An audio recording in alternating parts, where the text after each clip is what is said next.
other day, a student asked me, why is there suffering in the world and why is there suffering in life? And,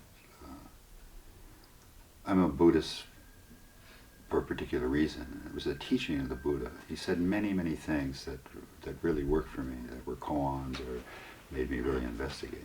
And one of the things he said is, life is suffering, right? The truth of suffering. And another thing he said is, everything is burning, everything's on fire, everything is dissatisfactory in the end. What a wonderful insight, right? Everything's going away, everything's disappearing, everything's burning, right?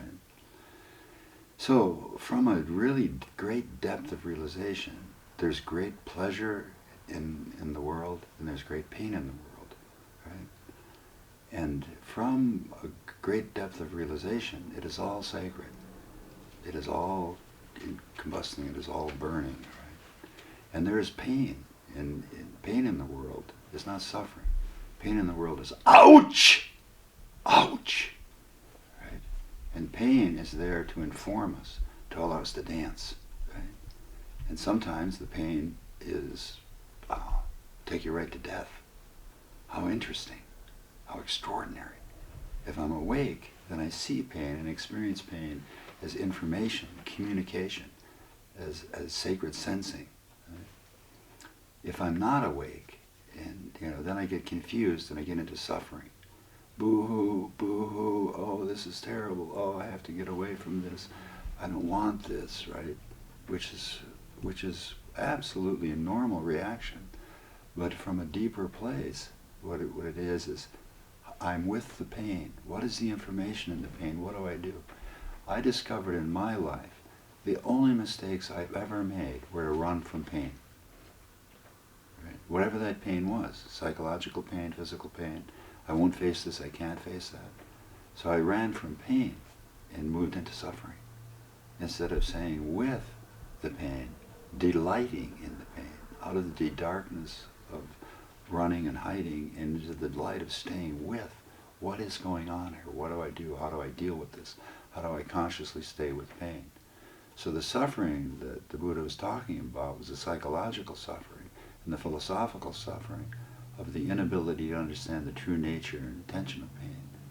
So pain, as physical pain and physical suffering, is part of existential being. Pleasure and pain, pleasure and pain. And from a divine perspective, or from a deep conscious perspective, it's all good. It's all life unfolding. Ouch. And when you really grok that and get that, then the impermanence, the truth of that comes home. And you live in a very different relationship, to it. So then the pain is there, and you don't become masochistic, although I consider that a high art form. And that's kind of a joke, but I make the joke to realize it, that there are people in the world who take pain on as it's a pleasure principle because of its intensity. It's, oh my God, that is so much more intense than what would be normally considered a pleasurable. Right? So there we're getting into just the reaction. It's a pointing out exercise I use to allow one to see that we're actually choosing our relationship to the pain. So there's suffering because we don't understand the nature, intention, and purpose of pain. Right? So that's the level of suffering, or from my understanding, interpretation of the basic Buddhist teaching of suffering. And there's an end to suffering, which is to develop the ability to be conscious enough and stay within the relationship to pain, to understand its meaning and function and purpose. Right? And the end of that is when you perfect the discipline and shift yourself philosophically and neurolinguistically. And this again is where the whole Mando process comes in, for reestablishing your understanding your relationship to the experience and concepts of suffering. And the Buddha promises, right, there is suffering, there's a cause for suffering, there's an end to suffering, and there's a path. Right? So you can alleviate and eliminate suffering. You're not going to eliminate pain, old age, sickness, and death.